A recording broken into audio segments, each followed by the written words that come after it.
Nós vimos, alguns domingos atrás, sobre a chegada de Paulo até Atenas. Vocês lembram? Quem estava no culto, a gente viu que nós não estamos aqui por acaso, que as circunstâncias não são por acaso na nossa vida, as quais nós somos movidos, até comovidos por Deus. Vimos sobre a chegada de Paulo até Atenas, lá em Atos capítulo 17. Nós podemos ver que nós temos uma missão em nossa vida. Nós temos uma missão e que os acontecimentos dessa vida são muito mais do que acasos. Você não está aqui à toa. Você não está seguro no seu teto à toa, por sorte. Nós louvamos a Deus por termos condições hoje de prestar auxílio. Louvado seja o nosso Deus por isso. A nossa vida não é um acaso.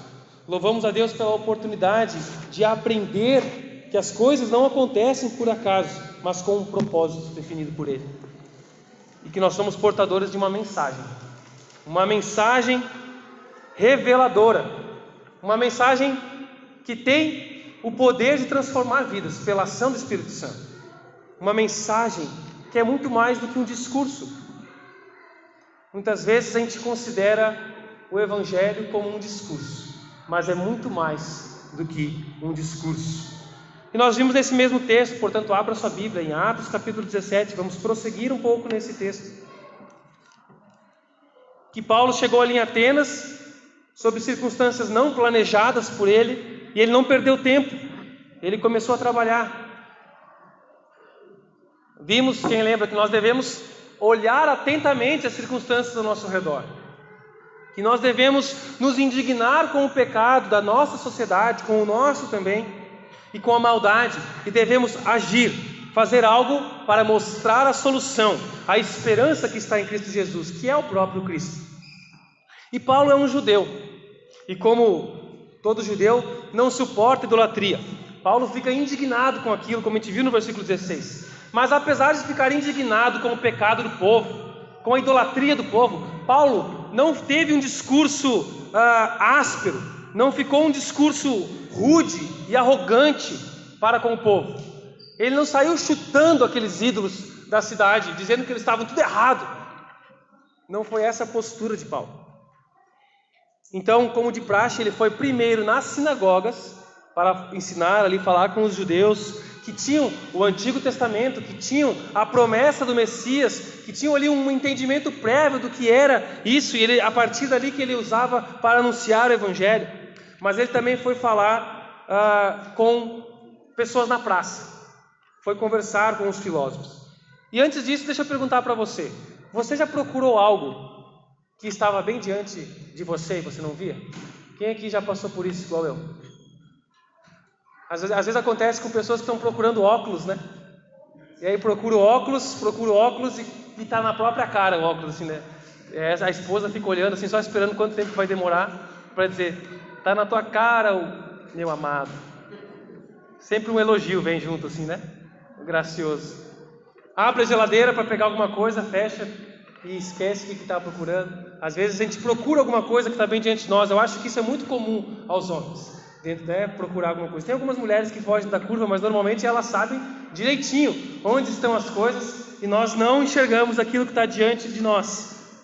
Muitas vezes. Eu vi um vídeo uma vez de uma mulher que estava com o bebê no colo, e aí ela estava mexendo no carrinho e com o bebê no colo, e de repente ela se distraiu, não sei como, acho que mexendo no celular, depois foi mexer o carrinho, aí ela olhou no carrinho e viu que o bebê não estava no carrinho, ficou desesperada, começou a procurar o bebê e depois viu que estava no colo dela.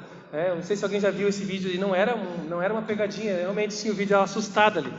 Todos têm uma história assim, todos têm alguma coisa que você procurava e estava bem diante da tua fuça, e a gente, distraído, não via. Muitas vezes procuramos algo na vida que está bem diante de nós e a gente não percebe. Estamos procurando alguma coisa nessa vida. Eu não sei nem o que é, mas eu estou inquieto, tem alguma coisa me incomodando, não estou bem. E aí você acha que é algo. Aí você, é isso aqui que eu preciso. É porque é meu carro que está me incomodando. É meu relacionamento que não está legal. É meu casamento que não está legal. É essa casa, não quero trocar de casa. Você acha sempre que é alguma coisa externa que está te incomodando e você tenta suprir essa inquietação interna com algo externo e você não enxerga aquilo que você de fato está precisando e procurando, e nem sabe muitas vezes. Esses homens de Atenas, aos quais Paulo anuncia o Evangelho de Cristo, e assim como toda a humanidade, estavam tentando satisfazer as suas dúvidas. Lembro que Lucas bota uma nota aqui, que esses homens de Atenas não faziam outra coisa senão saber das últimas novidades. Eles queriam sempre saber qual que era nova. Tem uma nova filosofia, tem um novo ensino, tem alguma coisa nova. Eles estavam sempre inquietos, querendo saber, tem uma igreja nova, tem um jeito novo de pregar daquele pastor, que ele fica sentado numa poltrona, ou que ele fica com um fonezinho, ou que eu quero uma coisa nova, sempre uma coisa nova. E eles tinham muito apetite pelo conhecimento, pelo novo. Todos procuravam uma nova notícia. Todos procuravam uma boa notícia.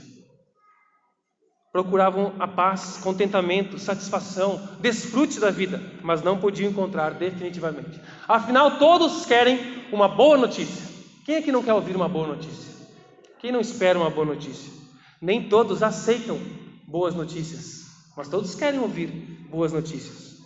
Nem todos acreditam e confiam nas boas notícias, mas todos querem ouvir uma boa notícia. Talvez muitos de vocês sabem que a palavra evangelho significa boa notícia. O evangelho é uma boa notícia. É um noticiário, é uma manchete boa de algo que aconteceu. Todos querem um evangelho. Todos estão procurando um evangelho, uma boa notícia, mas nem todos aceitam o evangelho de Jesus o Cristo, a boa notícia que Jesus anunciou. Nem todos aceitam. As pessoas estão procurando longe aquilo que está perto, porque às vezes não é do jeito que pensamos, não é como gostaríamos, mas é aquilo que realmente precisamos. Nós queremos achar a solução para o mundo, mas ao mesmo tempo queremos acreditar que a solução bíblica não é a verdadeira. Não nos satisfazemos com a solução bíblica. Em tempos de crise, pessoas tentam se apegar a alguma mensagem de esperança. Eu vejo relatos de pastores que são abordados nesses abrigos. Me dá alguma palavra. Prega para nós, pastor. Porque as pessoas estão desesperadas por alguma boa notícia. Todos estamos. Todos precisam de uma boa notícia. E agora nós vamos ler o discurso de Paulo lá em Atenas. Lembra que ele foi convidado por essas pessoas que queriam uma boa notícia? Paulo, vem daqui no Areópago, é uma reunião onde nós vamos avaliar esse conteúdo que está falando. Nós queremos ouvir você falar aqui. Fale para nós uma boa notícia. Então lá em Atos capítulo 17, a partir do versículo 22, nós vamos ler que nós vamos ver hoje nesse texto, que Deus nos chama para crer e proclamar o verdadeiro evangelho, para corrigir as falsas esperanças da humanidade. Deus chama você para crer e anunciar o verdadeiro evangelho, para corrigir as falsas esperanças deste mundo. Atos 17, a partir do versículo 22. Então se levantou diante do conselho, e assim se dirigiu aos seus membros: homens de Atenas, vejo, em todos os aspectos vocês são muito religiosos, pois enquanto andava pela cidade, reparei diversos altares. Um deles trazia a seguinte inscrição: ao Deus desconhecido. Esse Deus que vocês adoram sem conhecer é exatamente aquele que eu lhes falo. Ele é o Deus que fez o mundo e tudo que nele há. Uma vez que Ele é Senhor do céu e da terra, não habita em templos feitos por homens, e não é servido por mãos humanas, pois não necessita de coisa alguma. Ele mesmo dá vida e fôlego a tudo, e supre cada necessidade. De um só homem Ele criou todas as nações da terra, tendo decidido de antemão onde se estabeleceriam e por quanto tempo. O seu propósito era que as nações o buscassem, que buscassem a Deus, e tateando talvez viessem a encontrá-lo, embora Ele não esteja longe de nenhum de nós, pois nele vivemos, nos movemos e existimos, como disseram alguns dos seus próprios poetas, somos descendência dele. E por ser isso verdade, não devemos imaginar Deus como um ídolo de ouro ou como um ídolo de prata, projetado por artesãos.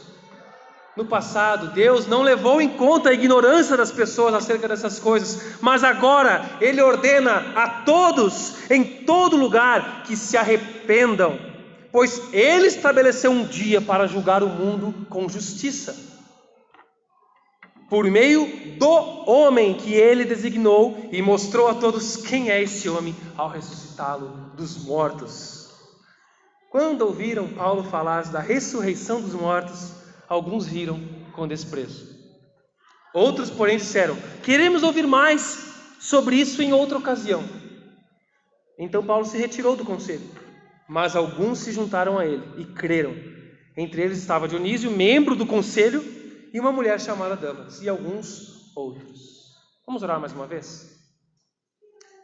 Senhor Jesus, Teu é o poder, Teu é o reino, Tua é a glória. Tem misericórdia de mim, de cada um de nós aqui, que Teu Santo Espírito flua em nosso meio, abrindo nosso entendimento, compreensão, e nos levando a dar uma resposta ao Senhor, aquilo que Tu colocarás diante de nós, em nome de Jesus. Amém. Amém. Primeiro ponto que nós podemos observar nesse texto é: o homem inventa falsas histórias de redenção. A humanidade inventa falsas histórias de redenção. Como consequência do primeiro pecado lá no Jardim do Éden, o homem morreu espiritualmente. A humanidade, na tentativa de satisfazer essa inquietação do coração, tenta inventar narrativas para se sentir bem. E é por isso que esses pensadores ali de Atenas, que era uma cidade, um centro cultural e intelectual, eles se dedicavam tanto às novidades, a uma satisfação intelectual, porque havia um vazio no ser humano. E ali eles tentavam suprir com o conhecimento, com a intelectualidade, com as filosofias. Mas a verdade que preenche esse vazio, ela nos humilha. Ela é doída de ouvir porque ela nos humilha. Ela nos coloca no nosso lugar. Ela nos faz reconhecer a nossa incapacidade. Por isso que o homem tenta esconder a verdade de si mesmo ao criar falsos sistemas, falsas respostas. E aqui Paulo começa falando da religiosidade para eles. Ele começa assim: cidadãos atenienses, vejam em todos os aspectos que vocês são muito religiosos. E eu não sei se isso foi um elogio ou se ele falou com um tom de ironia. Vocês são muito religiosos. Acho que era de fato, eles eram religiosos. Lembram que em Atenas tinha inúmeras estátuas, tinha mais estátuas de deuses de algum lugar do que pessoas ali em Atenas. Era um ídolo para tudo que era coisa. Que eles inventassem, eles criavam um ídolo e faziam uma imagem dele para fazer algum sacrifício, oferenda para aquele ídolo. E aí talvez Paulo falou isso e aquelas pessoas ali, ouvindo ele: o que esse cara vai falar de nós? Veja que vocês são religiosos. Opa! Ele está falando alguma coisa da gente. A verdade é que toda a humanidade é religiosa. Toda a humanidade é religiosa. Todos os seres humanos, por terem sido criados à imagem de Deus, têm no seu coração o básico sobre a religião, porém insuficiente para restaurá-lo a um relacionamento com Deus. Tem uma inquietude, um desejo de buscar o transcendente. Todo ser humano tem um desejo de se conectar com o transcendente.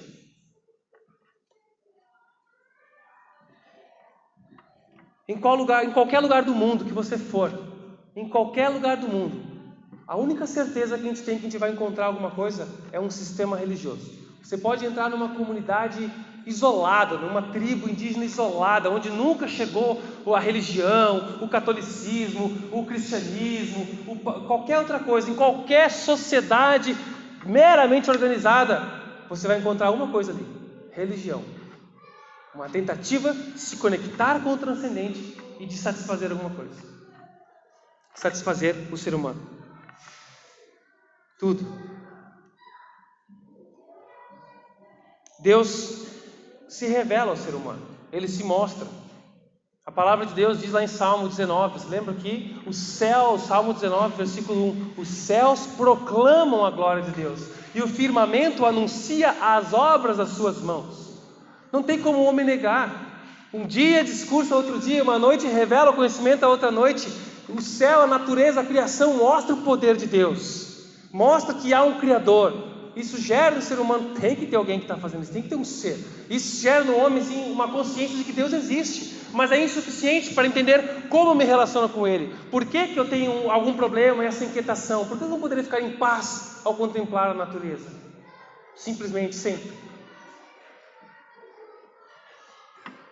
Deus se revela, mas o nosso coração caído é arredio, não gosta de ouvir as verdades da palavra de Deus. É orgulhoso, e é por isso que naturalmente a humanidade impede que a verdade seja conhecida, abafando-a com a sua maldade e com as suas falsas narrativas de esperança para o homem. Isso significa que naturalmente nós fabricamos mentiras. Nós estamos sempre fabricando mentiras para tentar suprir as inquietações do nosso coração, com razões, com argumentos. Não, mas veja bem, aquele lugar era assim, era assado, era ruim, aquela pessoa fez isso para mim. Nós estamos sempre querendo criar narrativas para satisfazer as inquietações do nosso coração. Mas como ninguém consegue viver na mentira, nós criamos então uma mistura de verdades, meias verdades e mentiras para tentar satisfazer a nossa razão e apaziguar aquela guerra interior, aquela goteira insistente de que tem alguma coisa errada comigo. A gente vai tentar se apegar a meias verdades por um tempo, daqui a pouco ela não se resolve mais. A gente vai tentar buscar outra meia verdade. Todos são religiosos. Todo ser humano é religioso. A questão é a quem ele se devota. Porque a gente pensa que religião é só o crente e o católico. Só quem é de Jesus que é religioso. Todo ser humano é religioso. Entrega devoção a algo ou alguém. A questão é, o que é esse algo ou alguém a quem você, eu ou qualquer outro se devota? Talvez alguém diga, eu não sou devoto de ninguém. Pois bem, talvez algum ateu diga, eu não sou religioso, eu sou ateu, não acredito em nada místico, só na matéria, o que é físico, eu não acredito em nada disso, eu não sou religioso. Pois bem, a sua religião é você mesmo, é a sua devoção a si mesmo. Tem um escritor que falou sobre Richard Dawkins. Conhece Richard Dawkins? Alguém conhece? É o autor daquele livro Um Deus em Delírio, que ele criou, que é um ateu, e escreveu criticando sobre quem crê em Deus, quem acredita em Deus. E alguém escreveu sobre Richard Dawkins, esse ateu, um dos mais famosos ateus, né? A religião de Dawkins é a suposta existência de um cosmos independente, que executa o milagre da evolução, e os sacerdotes deles são os cientistas. Os cientistas que proclamam nos seus púlpitos as verdades daquelas que a gente deve crer ou não. Agora eu escrevi esse artigo, acredite nele. Eu que digo que você acredita ou não. Fazer ou não. Não há Deus, apenas matéria. Portanto, adore a matéria. É um sistema religioso fantasioso. A religiosidade vai sempre aparecer também no falso evangelho. A religiosidade vai aparecer no falso evangelho. E aqui no versículo 18, um pouquinho antes, que a gente não leu, ele se leu na outra vez, nos diz que Paulo combateu o falso evangelho dos epicureus e dos estoicos. Tentando entender um pouquinho, de maneira simples e reduzida, o que é esses epicureus e estoicos? Os epicureus, uma linha filosófica, seguidores de uma filosofia desenvolvida por Epicuro, né, lá no século 340 a.C., tá? Quarto e terceiro século a.C. Os epicureus dizem que nós não precisamos de Deus para explicar o mundo. Se há vida após a morte, não faz diferença nenhuma. Não sabemos se tem deuses vivos ou não. Isso é irrelevante. Eles não se interessam por nós. Eles pensavam que o prazer era o último estágio da vida. O objetivo da vida é tranquilidade, prazer, ausência de dor e ausência de sofrimento.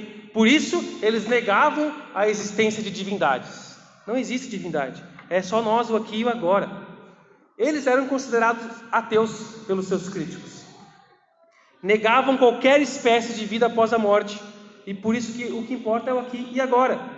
Só que eles não eram de uma forma irresponsável, aquelas pessoas entregues ao prazer de uma maneira insana. Porque se você se entregar ao prazer de uma maneira insana, isso pode causar dor e sofrimento. Então, quer beber, quer encher a cara, quer se largar em orgias, vá com calma para tu não sofrer, porque o objetivo da vida é tranquilidade, serenidade, paz e não se incomodar. Mais ou menos essa era a filosofia de um epicureu. Seria muito próximo de um utilitarismo moderno. Assim, se é bom para você, usa. Se não presta, deixa, nem se interessa, não vai atrás. Vai só atrás daquilo que é bom para você. Isso aí. Foi através dessa filosofia que o poeta Horácio esculpiu aquela frase latina, né? Carpe diem. É assim que falam, carpe diem. Carpe diem, que é em latim, né? Carpe diem. O que quer dizer? Curta a vida, aproveita a vida. Desfruta da vida, o que importa é o que é agora, porque o que interessa depois não sabemos. Então, o que nós sabemos não interessa. Isso é o que a gente tem. Essa filosofia que entra em muitas igrejas, que entra de maneira sorrateira em muito estilo de vida meu e seu às vezes. A gente age assim. E os estoicos acreditavam em Deus, em um Deus, mas um Deus impessoal, com o qual eles não podiam desenvolver um relacionamento. Um Deus que não se interessa por nós também, como se Deus fosse a alma do mundo. Deus está em tudo, em todos. Quase um panteísmo liberado. Deus está em tudo, está em todos, e é como funciona o mundo, e a gente está tudo conectado, tipo no filme Avatar, sabe? Esse estilo assim de filosofia, e aí, mais ou menos isso aí. Quem assistiu Avatar? É tudo conectado, tem algo que rege tudo, assim, um ser transcendente que está dentro de cada um. Mais ou menos isso. Nós somos parte de um todo integrado, energicamente. Eu ouvi uma conversa recente sobre isso. Que nós estamos todos energicamente conectados. Isso é uma filosofia desenvolvida hoje que vem lá do estoicismo. Muita gente nem sabe. Dão ênfase na autossuficiência individual. E eles acreditavam num fatalismo, numa resistência resoluta diante da dor e do sofrimento.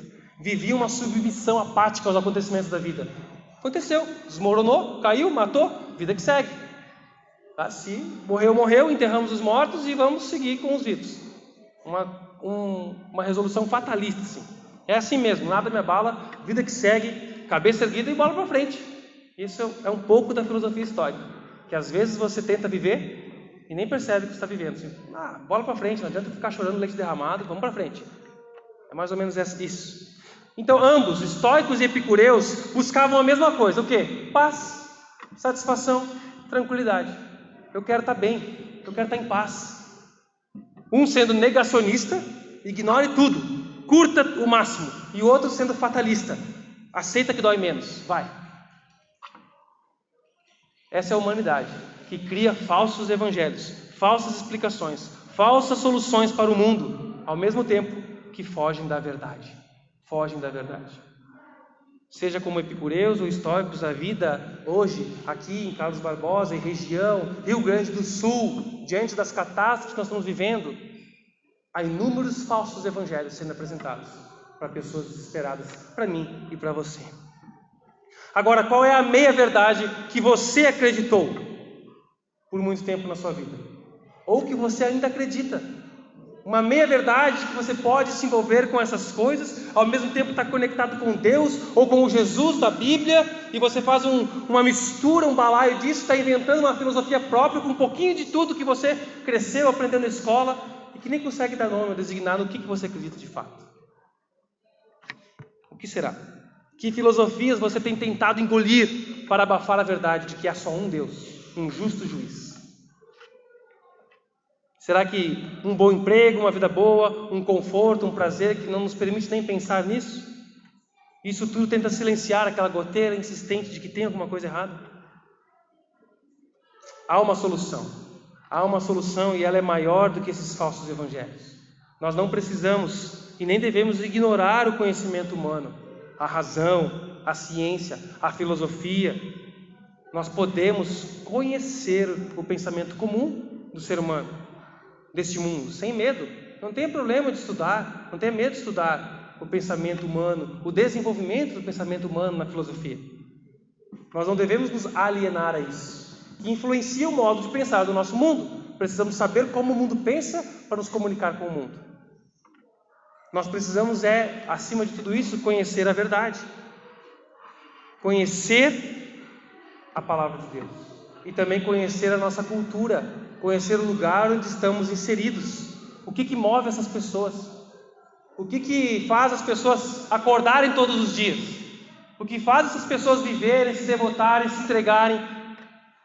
O que move o coração dos seus familiares, dos seus vizinhos, dessa cidade, dessa região, desse estado?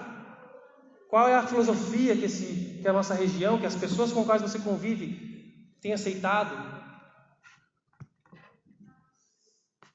Precisamos conhecer, precisamos pensar nisso, assim como Paulo conhecia o pensamento da sua época. Porque a gente precisa conhecer as histórias que o povo acredita. Porque a história que a gente acredita molda o nosso estilo de vida. A história que você acredita molda o seu estilo de vida. O mundo está carregado de narrativas para abafar a verdade da Bíblia. Quais delas que ainda impedem você de se render a Jesus, de crer na verdade? O que te impede de reconhecer as incoerências que você vive? Que você, não, eu sou de Jesus, eu vou na igreja, eu vou na rocha, mas você tem uma vida incoerente de segunda a sexta com aquilo que você diz crer. Precisamos conhecer o pensamento do mundo, isso é útil, mas é essencial conhecer a verdade. E esse é o nosso próximo ponto. Paulo traz a palavra de Deus, rebate a maneira de pensar dos estoicos, epicureus e outras ideias atenienses. Então, primeiro, o homem, a humanidade, inventa falsos evangelhos para suprir, ele é aceite de uma boa notícia. Segundo, o evangelho de Jesus é a única resposta para os falsos evangelhos. Precisamos conhecer muito bem o que é verdadeiro. Quando você conhece muito bem o que é verdadeiro, você identifica o falso. Você não precisa estudar todo o que é falso. Dedique-se ao que é verdadeiro. Quando o falso chegar, você vai detectar. Isso aqui é incoerente, isso aqui é falso, isso aqui não se encaixa no que é verdadeiro. Paulo apresenta o Evangelho de Jesus, a verdade, a partir das Escrituras Bíblicas. A partir de um ponto em comum com a cultura ateniense. Paulo não chegou em Atenas, onde tinha gregos e um monte de gente que foi estudar por ali de fora e começou a falar como um judeu sobre a promessa do Messias e pregar sobre algo que não faria sentido para aquele povo. Peraí, eu preciso entender qual que é o modo desse povo pensar, e a partir do modo desse povo pensar, eu vou anunciar o Evangelho de uma maneira que vai fazer sentido para eles, a verdade do Evangelho. Paulo começou explicando como Deus Criador, que existe à parte da criação, não inserido na criação, como criam os estoicos, refutando o panteísmo ateniense. Ele apresentou Deus como um rei que reina sobre o céu e a terra, refutando a crença dos atenienses de que os deuses governam sobre regiões específicas, de que há deuses que governam sobre aqui, deuses que governam sobre aqui, um Deus ruim aqui, uma força maligna que governa sobre essa região, uma força benéfica sobre essa região. Isso é familiar para você? Isso entrou na igreja ao longo do tempo. Esse tipo de geografia espiritual. Paulo vai explicando que Deus não vive em templos construídos pelos homens. E o que os atenienses mais gostavam de fazer? Construir templos belos, bonitos. Não, ele não habita nessas casas que vocês fazem, refutando essa crença deles. Paulo falou que Deus é eterno, não depende das pessoas para nada. Em oposição àquela concepção de deuses semelhante a humanos caprichosos. Deuses que precisam de glória, precisam de louvor. Glória no sentido assim, você tem que me louvar, tem que me adorar para que eu seja mais forte. Você tem que fazer uma oferenda para mim para que eu seja um Deus forte, para que você receba algo. Não, Deus não precisa de nada de vocês. É isso que ele está falando aqui. Explicou que Deus de fato é a única fonte de todo o fôlego de vida, que criou um homem. E a partir daquele homem fez todos os homens e todas as nações da terra, determinando exatamente quando e onde cada um iria viver, refutando aquela crença dos epicureus de que a vida é um pouco mais do que mero acaso. Não é nada por acaso. E para que todos pudessem encontrar a Deus, Deus é possível de ser encontrado. Não é um Deus à parte no sentido de que é intocável, não tem como se relacionar com Ele. Paulo usa a Bíblia, o conhecimento, o Antigo Testamento, a palavra de Deus, o verdadeiro Evangelho, para corrigir o falso e incoerente Evangelho que aquele povo se alimentava. Aqueles homens não criam na ressurreição, e quando Paulo fala sobre a ressurreição, ele não fica debatendo sobre, ele não fica tentando trazer evidências sobre a morte de Cristo, sobre a ressurreição de Cristo. Paulo não começa, não, ele ressuscitou. Teve um dia que a mulher foi lá, aí veio um anjo, aí tem uma prova de que no túmulo, aí tem o santo sudário que estava lá, é o sangue, a gente fez um teste de DNA, é o de Jesus mesmo. E ele não ficou tentando fazer uma apologia profunda, argumentando contra aqueles caras. Ele Jesus ressuscitou. Isso é verdade. Eu não estou desprezando esse conhecimento, essa área de você buscar científica, tecnicamente, argumentos que auxiliem na sua fé. Mas muitas vezes você fica esperando saber tudo isso para tentar convencer as pessoas tecnicamente de que Jesus ressuscitou. E a fé não é uma fé técnica, é uma fé espiritual, é sobrenatural. Então não tenha medo. A ressurreição é o argumento do Evangelho. Não precisa argumentar a ressurreição. Paulo estava tentando trabalhar ali a cosmovisão daquelas pessoas, a maneira de pensar, como eles pensavam que era a vida. Então ele não foi simplesmente jogando, olha, você tem que se arrepender dos seus pecados e aceitar Jesus. Se você aceitar Jesus, sua vida vai ser melhor. Como isso ia fazer sentido para um cara daquele? Não, ele tem um jeito de pensar. A gente precisa entender como ele pensa, para falar de uma maneira que faça sentido essa mensagem. Paulo, parte da nossa evangelização, irmãos, é mostrar a necessidade da salvação. Às vezes você passa pela pessoa, você precisa aceitar Jesus. Para quê? Não, para não ir para o inferno. Peraí, como assim? Parte da nossa evangelização, do anúncio da mensagem do Evangelho, é mostrar a necessidade da salvação.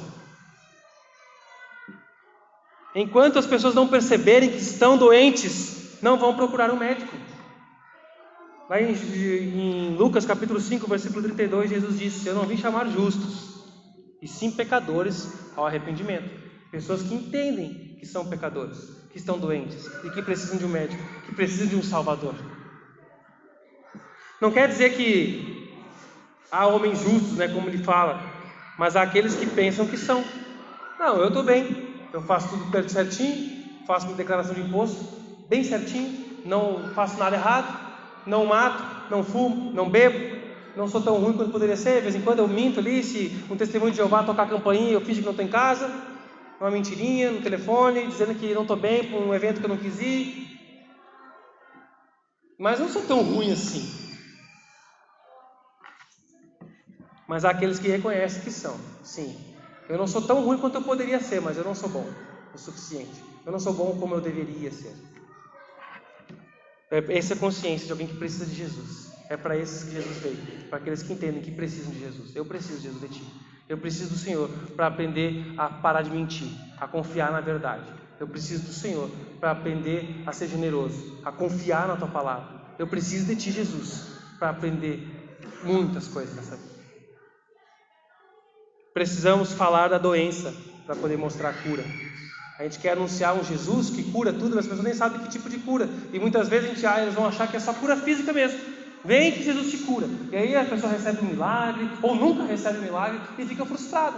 Porque foi anunciado um Jesus que ia curar ela, mas nunca curou. Ou então ela recebeu a cura e foi embora. E nunca mais se relacionou com Jesus. Como aqueles leprosos, ingratos.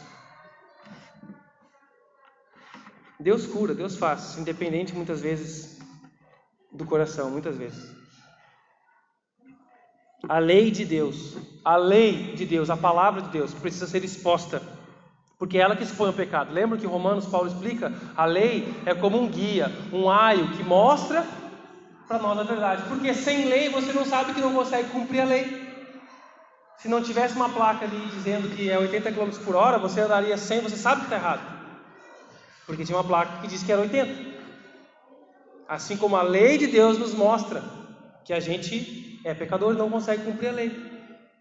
E por isso que Jesus mostra que o padrão da lei é muito mais do que os 10 mandamentos. Você acha que é só não matarás? Eu nunca matei ninguém. Eu te digo, se você odiar o seu irmão, você já matou ele.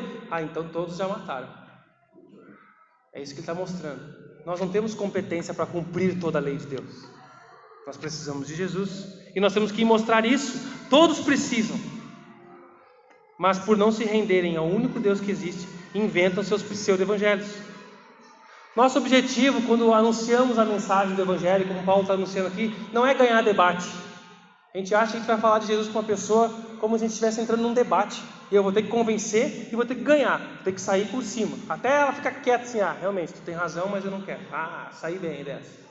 Não, nosso objetivo não é ganhar debates, mas é responder a respeito de quem é Jesus. Por que ele veio? Quem é você? No que você crê? e que isso faça sentido para o ouvinte, porque muda a maneira de falar dependendo de onde estou. Ser firme, falar de pecado, sem zombar, sem humilhar, sem aquele ar de superioridade. Você é um pecador, você é inferior a mim. Eu já sou um crente, eu já tomo ceia, já me batizei, eu já vou na igreja há 20 anos, já faço parte do conselho, fui do Kids, fui da diretoria, já fui missionário, fiz 5 viagens missionárias, sou pastor agora, sou presbítero, sou diácono. Mas você é um pecador, você precisa, sem esse ar de arrogância, de superioridade, uma humildade. Eu preciso de Jesus, assim como você precisa. Eu não sou melhor do que você, é Jesus em mim que faz qualquer outra coisa que eu não posso fazer. Por outro lado, não precisamos nos intimidar. Alguém pode tentar nos intimidar, mas podemos descansar e confiar em Jesus, buscando entendimento na sua palavra. Em Hebreus capítulo 1, nos diz que Jesus é a revelação de Deus Pai, a revelação máxima de Deus, a plenitude do Pai. Em Jesus Cristo nós temos todos os tesouros da sabedoria e do conhecimento de Deus. Busque a Jesus e tu terás o conhecimento da parte de Deus de como anunciar esse evangelho, confiando no poder do Espírito Santo e anunciando com ousadia. A Timóteo nos diz que ele não nos deu um espírito de covardia, mas de amor e moderação, para saber como anunciar. De coragem, amor e moderação. Coragem para anunciar. Não podemos nos apegar ao que os homens tentam nos intimidar. Deus não nos deixa indefesos, Ele é conosco, o seu Espírito é por nós. É conosco. Habita naquele que se arrepende e crê. Não podemos nos apegar aos argumentos filosóficos e científicos. Podemos usá-los. Podemos usar a história, a ciência, a tecnologia para falar, para argumentar, mas nós devemos anunciar a Jesus Cristo e esse ressurreto. A palavra de Deus é a autoridade. A autoridade não está em mim, a autoridade não está nos argumentos técnicos, a autoridade está na palavra de Deus e é ela que precisa ser anunciada, porque a fé vem pelo ouvir e o ouvir da palavra de Deus. Romanos capítulo 10. Existe evidência externa para o homem, a criação, a natureza, como eu falei, mas existe uma evidência interna também, a religiosidade, a ansiedade por algo transcendente. Isso mostra que o homem precisa de uma resposta. Há algo errado. A Bíblia afirma isso.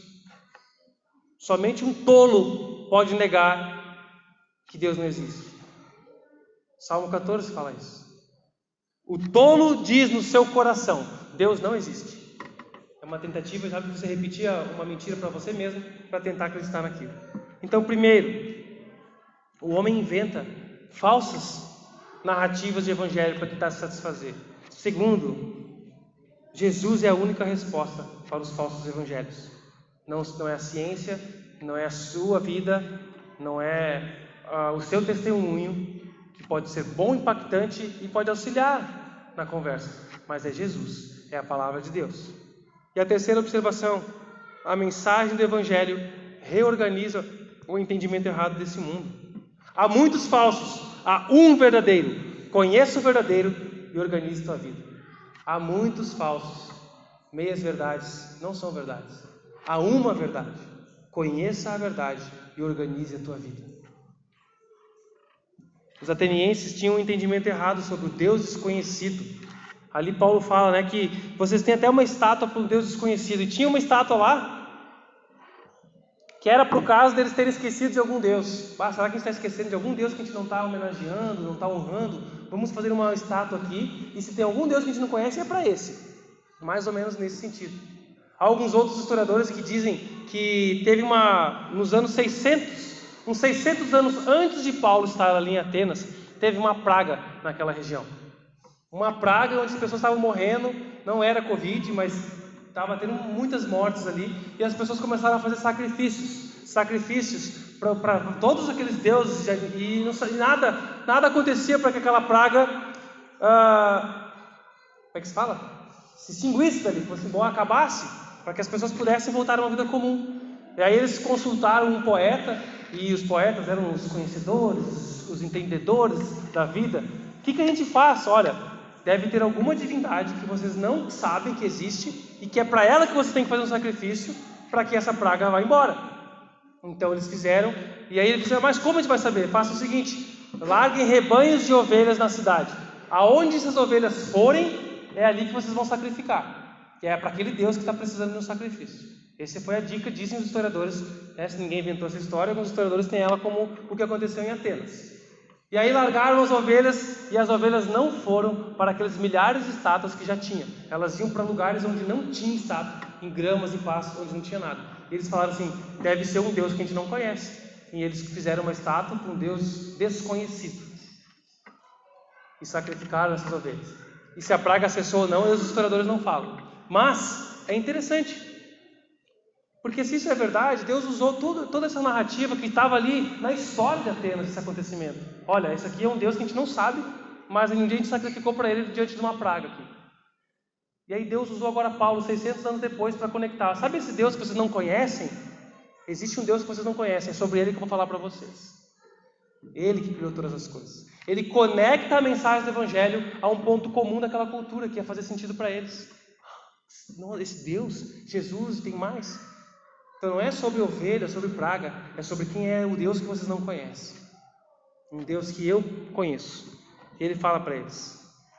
Eles sabiam que Paulo usou essa oportunidade, entendeu o estilo da cidade para poder falar do Evangelho. Vocês estão entendendo o que eu estou querendo dizer? Não é simplesmente largar um Jesus te ama para as pessoas. É entender a maneira de pensar para poder comunicar de uma maneira eficaz a mensagem do Evangelho.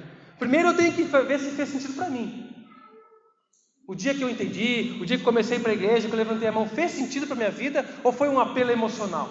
Não, fez sentido, eu entendi. Eu sou pecador, eu estou separado de Deus, eu não consigo me relacionar. Há uma sede no meu coração, como nós cantamos, que só Jesus pode saciar. E por isso Ele morreu no meu lugar, pelos meus pecados, para que os meus pecados fossem cancelados. Ele pagou o preço que eu deveria pagar. E Ele ressuscitou para uma nova vida, para que eu possa ter nova vida. Ele viveu a vida perfeita.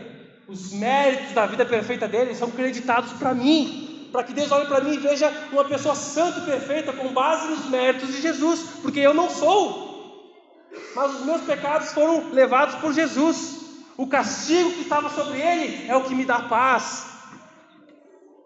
Esse é o Evangelho, eu entendi, fez sentido para mim, e eu quero viver o novo a partir de uma notícia, porque o Evangelho não é uma filosofia, é uma notícia. Jesus Cristo veio, viveu a vida perfeita que eu e você não conseguimos, morreu a morte satisfatória para Deus Pai, santa, e ressuscitou para uma nova vida. Essa é uma notícia, manchete lá em Jerusalém, no ano terceiro ali, não, 30 e alguma coisinha, há controvérsias, 33, 36. Aconteceu, foi uma manchete. Agora é uma notícia que impacta vidas. E eu não tenho como viver o Evangelho, reviver uma notícia. Caiu um caminhão, eu não tenho como reviver essa notícia. Mas eu tenho como viver uma nova vida a partir de uma perspectiva desse acontecimento. Acreditando nele, eu entendi o que isso significa. Eu creio nessa notícia. Eu acredito que Jesus é Deus. Eu acredito que Ele levou o meu pecado e que Deus me aceita com base nisso. Eu acredito nisso. Então, a partir dessa crença, isso vai moldar o meu jeito de viver. A história que você acredita molda o seu estilo de vida. Eu acredito nisso. Então, eu quero entender mais, porque eu quero viver assim. E se você entende isso, você vai conseguir começar a alinhar a maneira de comunicar isso para as pessoas, conforme o estilo de vida delas. Buscando sabedoria, buscando relacionamento com Ele. Essas pessoas ali em Atenas sabiam que tinha algo mais. Eles estavam tateando, procurando em Deus desconhecidos, mas não podiam ver, lhe faltavam peças no quebra-cabeça. Peças que hoje, pela graça de Jesus, eu e você podemos ter, que nos mostram o quadro como um todo. Tem um teólogo e escritor chamado Scott Oliphant, que ele compara o que Paulo fez a uma montagem de um quebra-cabeça. É realmente assim, como que a vida é um quebra-cabeça. Porém, estamos com muitas peças fora do lugar. E outras estão perdidas. Nós tentamos fabricar peças para encaixar onde está faltando, para que faça sentido esse quadro. Mas não conseguimos. Algumas parecem legais por certo tempo na vida, depois a gente vê que não dá. Algumas parecem bacanas quando se apresenta, depois que a gente conhece melhor, vê que não encaixa. Não é. Quem sabe mais para frente da minha vida essa peça vai ser útil ou não. E Paulo apresenta o Evangelho para fornecer as peças centrais e fundamentais que dão sentido à vida, ao quadro como um todo. É isso que falta vocês entenderem para que a vida faça sentido. A humanidade tateia no escuro, procurando em diversos lugares. Tropeça na verdade. Mas a palavra de Deus vem com as peças fundamentais para que a gente possa entender, para que Jesus nos resgate, salve a nossa vida, reorganiza o que está precisando ser reorganizado, errado. Porque a gente vive tanto tempo numa vida errada que a gente acha que as coisas são assim mesmo. Então Jesus nos resgata, nos dá uma nova vida e começa a limpar, tirar a lama da nossa vida, nos ensinar a viver o novo com Ele. Precisamos crer nessa notícia, nesta verdade e viver a partir dela, viver a partir disso. Como isso influencia a minha vida? O convencimento de que isso é uma verdade é uma atividade espiritual. É um trabalho do Espírito Santo. Só Ele pode fazer. É Ele que convence o homem do pecado, da justiça de Deus e do juízo. João capítulo 16, versículo 8 fala isso. Nós temos a responsabilidade de anunciar para que as pessoas creiam e de buscar conhecer mais. O trabalho daqueles que já creram é viver à luz, de acordo com essa notícia. Porque se eu acredito nessa notícia, se eu acredito que eu sou pecador, que eu erro, que eu estou distante de Deus, mas que Jesus levou a minha culpa e me deu uma nova vida para que eu possa viver o novo, eu tenho que viver a partir disso. Uma vez um pastor ilustrou que é como um caminhão, uma carreta, um Scania cara chata a 200 km por hora que atropelou uma pessoa, o Evangelho. Uma pessoa que entendeu o Evangelho não tem como continuar a mesma depois desse atropelamento. O Evangelho vem como uma carreta e para a nossa vida. Uau, eu preciso viver o novo a partir disso. Isso vai mudar minha vida. Não tem como eu entendi, eu aceitei Jesus e continuar vivendo a mesmo estilinho de vida, insatisfatório, ingrato, reclamão, murmurando. Não há progresso, não há crescimento em santidade na minha vida. Não há uma humildade em dizer, eu preciso aprender, eu quero Jesus, está certo do jeito que eu estou vivendo? O que eu preciso mudar? Me ensina, me ajuda, me coloca numa igreja bíblica que me ensina a tua palavra para viver a partir dessa verdade. Porque não é simplesmente, fui salvo, agora a vida que segue, continua tudo normal. Essa é uma notícia que muda a vida para todo sempre. Convencimento do Espírito Santo. Nós precisamos abrir a boca, falar, anunciar, sem medo, com ousadia, com estratégia, com sabedoria, para anunciar de uma maneira que faça sentido ao ouvinte. Temos que ter contato com o mundo, irmãos.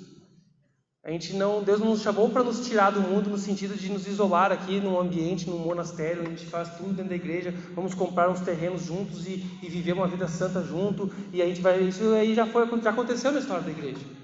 Se isolar do mundo, a gente vai fazer as nossas próprias roupas, tudo orgânico, sem nenhum agrotóxico, tudo legal. Jesus nos chamou para fazer diferença onde está precisando, ser sal e luz dessa terra. Precisamos saber como que esse mundo pensa para anunciar de uma maneira que faça sentido. Precisa fazer sentido para mim primeiro, para que eu possa anunciar de uma maneira que faça sentido lá fora. Então, primeiro, o homem inventa falsas narrativas, falsas histórias de redenção. Jesus Cristo é a única resposta para os falsos evangelhos. E a mensagem do Evangelho de Jesus reorganiza o entendimento errado deste mundo e as peças erradas na sua vida. A mensagem é sempre a mesma, anunciada de diversas maneiras. Esse é o Evangelho. É muito mais do que um discurso. É muito mais do que uma filosofia. Diante desse Evangelho há 3 tipos de reações. A gente vê no final, nos últimos versículos, a partir do 32. Alguns zombaram. Tira onda, ri, tu é crente, tu acredita nisso mesmo, tu dá dízimo, tu não vai nas festas, tu não faz isso, não faz aquilo. Alguns zombam. E sempre vão ter os que zombam, desprezam a mensagem, dizem que é coisa de doido, mas isso não deve nos desanimar. Mateus capítulo 7, versículo 13 diz que a estrada que conduz à destruição é larga e sua porta é ampla, e muitos conhecem esse caminho. Isso é uma verdade bíblica. Não é a mim que estão rejeitando, não é a mim e a você que estão zombando, é a Cristo que estão rejeitando. Então não leve para o pessoal. Anuncie, estão zombando, eles estão rejeitando a verdade de Jesus por não crerem, não é a você. Segundo, alguns adiam a sua decisão. Quando confrontados pelo Evangelho, quando diante da verdade que é anunciada, as pessoas ficam adiando, talvez mentem porque não querem aceitar, dão desculpas, tem medo de ser ridicularizado. Não vou dizer que eu não gostei do cara para não me indispor com ele, vou dizer, olha, sobre isso aí que tu falou, outra hora a gente conversa, ou seja, nunca mais. Né? Tipo assim, vamos tomar um café junto, vamos, beleza, vamos marcar, beleza, vamos marcar. E nunca acontece. Outra hora tu fala sobre isso, Paulo. Não conseguem negar por completo a verdade, mas não conseguem se humilhar, porque tem necessidade de arrependimento. Não querem assumir compromissos com Jesus, com a verdade. Mas há aqueles que creem.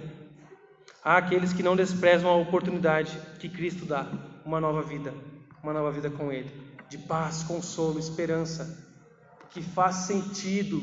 O Evangelho de Jesus tem que fazer sentido na tua vida, tem que reorganizar, ser aquelas peças fundamentais do quebra-cabeça que começam a reorganizar a tua vida. Você precisa entender em qual desses grupos você se encontra. Naqueles que zombam da mensagem do Evangelho, naqueles que vivem adiando uma decisão. Não, outra hora. Não, eu vou indo, mas não é a hora ainda. Quando vai chegar a minha hora? Pode ser que chegue mesmo. Ou aquele que crê, que se rende e se entrega a Jesus. Vivendo para Ele, entendem que precisam ajustar essas peças bagunçadas. Se você é do grupo que confia em Jesus, que precisa entender que ao falar de Jesus nós não queremos convencer as pessoas para que elas simplesmente virem crentes. Não queremos simplesmente convencer as pessoas para vir para a igreja, mas anunciar uma verdade que pode transformar a vida delas, para que elas se entreguem a Jesus e tenham transformação, uma nova vida. A Bíblia tem todas as respostas aos questionamentos e birutices da nossa cabeça, da nossa mente. Não respostas prontas, mas uma estrutura firme e coerente que dá sentido à vida. Em meio a esse caos do mundo, em que a maioria se indigna com a maldade, nós podemos aprender com Jesus que isso não está relacionado com aquela seleção natural para a sobrevivência das espécies, onde as espécies mais fortes prevalecem. A Bíblia tem uma explicação mais profunda e mais real para a dor da indignação contra o mal. Ela mostra que nós também somos maus, também causamos dores em outras pessoas e precisamos de ajuda. Mas há uma boa notícia. Há esperança para a loucura desse quebra-cabeça da vida, somente em Jesus Cristo. Não tenho medo de viver com Ele e falar dele. Deus nos chama para crer nessa mensagem, para anunciar e proclamar o verdadeiro Evangelho e corrigir as falsas esperanças que o mundo acredita. Esse é o nosso chamado, essa é a missão de Deus, a qual Ele nos convida a fazer parte. Devemos proclamar essa verdade com humildade, pois sabemos quem somos, de onde viemos, mas sabemos para onde estamos indo, com ousadia e fé. Amém? Eu uma vez escrevi mais ou menos um discurso usando um pouquinho da nossa cultura, letra de música. Eu vou pedir para o pessoal já subir, se posicionar para cantarmos.